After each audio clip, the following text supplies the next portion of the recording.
नहमदु व नुसल्ली व नुसल्लिम अला रसूलिहिल करीम।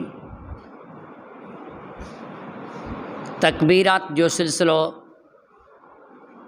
9 ज़ुल्हज फज्र निमाज़ खां 13 तारीख़ जे टेपरी निमाज़ ताईं हर फ़र्ज़ खां पोइ घटि में घटि 3 मरतबा पढ़णु वाजिबु आहे।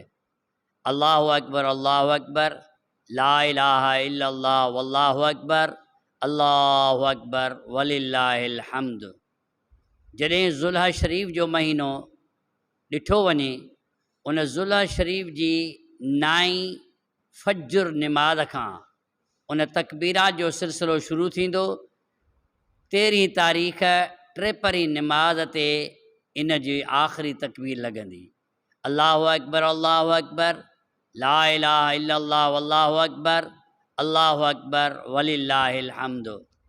हिक रवायत में अचे थो त जॾहिं हज़रत जिब्रील अलैहिस्सलाम दुंबे खे जन्नत मां कायो अचे पियो त जिब्राइल चयो अल्लाहु अकबर।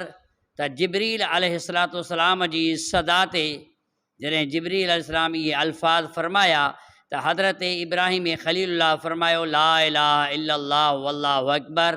ऐं हज़रत इस्माइल ज़बीहुल्लाह जॾहिं अखियूं खोलियूं ऐं फिद्यो तौरु दुंबे खे ईंदे ॾिठो त चयईं अल्लाहु अकबर वलिल्लाहिल हम्द।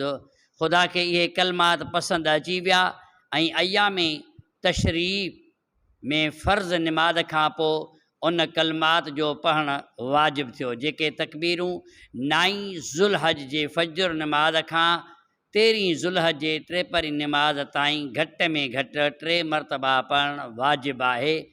मआरिजुन नबूवत जे अंदरि बुज़ुर्गान दीन फ़रमाइनि था त 9 ज़ुल्हज जे फज्र निमाज़ खां 13 तारीख़ ज़ुल्हज जे टेपरी निमाज़ ताईं इहे तकबीरात हयूं वेंदियूं। अल्लाहु अकबर ला इलाहा इल्लल्लाह वल्लाहु अकबर वलिल्लाहिल हम्द।